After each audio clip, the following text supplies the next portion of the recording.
এই দিক দিয়ে, তো ভাবলাম যাই কৈলার মন্দিরটা ঘুরেই আসি। তো আমরা কৈলার মন্দিরে চলে এসেছি, এখন বাজে 2:42, মন্দির বন্ধ। যে মন্দির দেখে খুলবে হচ্ছে 4টের সময়, তো ততক্ষণ ওয়েট করে যাই। ফোনে হয়ে গেছিল চার্জ শেষ, তো আবার চার্জে দিয়ে নিয়ে আসলো একটা দোকান থেকে, আর আসার সময় নিয়ে আসলো আইসক্রিম। তো আরো যতক্ষণ বসে থাকবে, যতক্ষণ আরো বসে আছি ততক্ষণ এই যে আইসক্রিম খেয়ে টাইমটা পাস করি।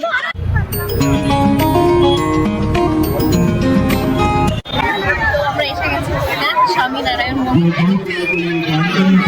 ভিডিওটা তোমরা এনজয় করো, খুব সুন্দর লাগছে এই জায়গাটা, মানে এত সুন্দর কারুকার্য করে করা, খুব অপূর্ব লাগছে দেখি। তোমরাও যদি এরকম ফ্রি টাইম থাকে, বেসিক্যালি সানডে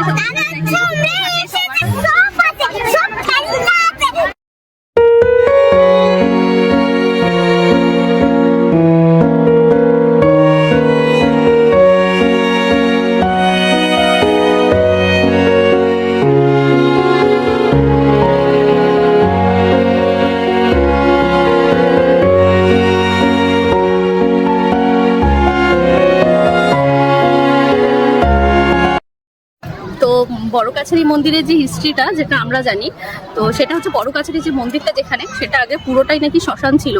তো 200-250 বছর আগে বর্গীদের অত্যাচারের জন্য হচ্ছে কিছু গ্রামবাসী হচ্ছে সেই শ্মশানের আশেপাশে বসবাস করছিল। তো একদিন হঠাৎই সেই শ্মশানে একজন সাধু বাবাকে দেখতে পায়। তো সাধু বাবাকে তারা যথাযথ ভক্তি করে, তো বা কোনো কিছু প্রবলেম হলে বা কারোর কোনো অসুবিধা হলে সাধু বাবার কাছে যেত, এবং সবার নাকি ঠিকঠাক হয়ে যেত, প্রবলেম সলভ হয়ে যেত। তো একরকম হচ্ছে ওখানে কাছারি কেন বলা হয় সেটাও শুনেছি, যে সাধু বাবার কাছে যদি কোনো মানে কারোর সাথে কোনো ঝগড়া হলো বা কোনো রকম কোনো অবজেকশন হলো, সাধু বাবার কাছে যেত, তো সাধু বাবা সেটা মিটমাট করিয়ে দিত বেসিক্যালি। একদিন সবাই দেখতে পায় যে বেদির উপরে সাধু বাবার নিথর দেহ পড়ে রয়েছে। তো সবাই দেখার পরে বুঝতে পারে যে সাধু বাবা দেহ ত্যাগ করেছে। তো কিছুদিন পরে হঠাৎ একটা অলৌকিক ঘটনা ঘটে, সেটা হচ্ছে সাধু বাবা যেখানে হচ্ছে তোমার সমাধি দিয়েছিল, গ্রামের লোকেরা ভেবেছিল যে সাধু বাবাকে সমাধি দেবে। তো যেখানে সমাধি দিয়েছিল সেখান থেকে একটা অশ্বত্থ গাছের জন্ম নেয়।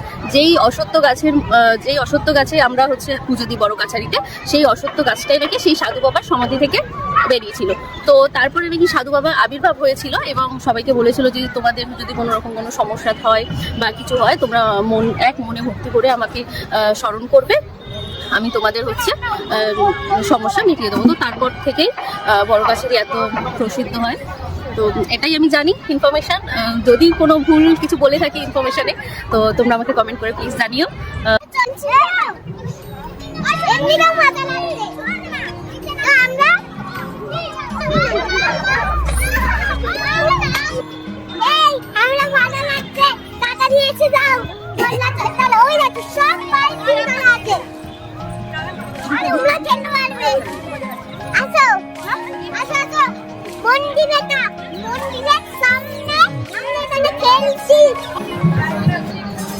কৈলার মন্দিরের ভেতরে হচ্ছে ফটোগ্রাফি অ্যালাউ নেই, বাইরে থেকেই দেখতে হবে, বাইরে থেকেই ফটোগ্রাফি। এখানে খুব সুন্দর সন্ধ্যা আরতি হয়, তো সেটা আর দেখাতে পারবো না।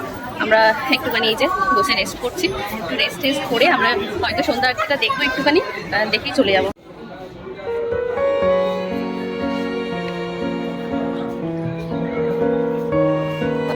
রাতের আলো এই স্বামীনারায়ণ মন্দিরকে আরো যেন আলোকিত করে দিয়েছে, আরো সৌন্দর্য বেড়ে গেছে। দেখো একদম চাষের শাকসবজি বিক্রি হচ্ছিল, আর এখানে আমরা খাবো প্রেমাবতী। আর তার উল্টো দিকে দেখো এখানে হচ্ছে ঠাকুরের জিনিস, সিংহাসন, আরো অনেক রকম ঠাকুরের জিনিস পাওয়া যায়। গুগলি নিয়েছিল পনির রোল, আর এখানে সব ভেজ আইটেম পাওয়া যায়। আর এখানে মানে আমরা যে কটা খাবার নিয়েছি সব কটাই ভীষণ টেস্টি ছিল। আর পাও ভাজি নিয়েছিলাম, এটাও ভীষণ টেস্টি। ছোলা বাটুরে নিয়েছিলাম, সেটা ভিডিও করা হয়নি। তার সাথে সুন্দর একটা কফি। তো আজকের ব্লগটা এতটাই, তোমাদের সাথে আবার দেখা হবে next blog. Thank you for watching.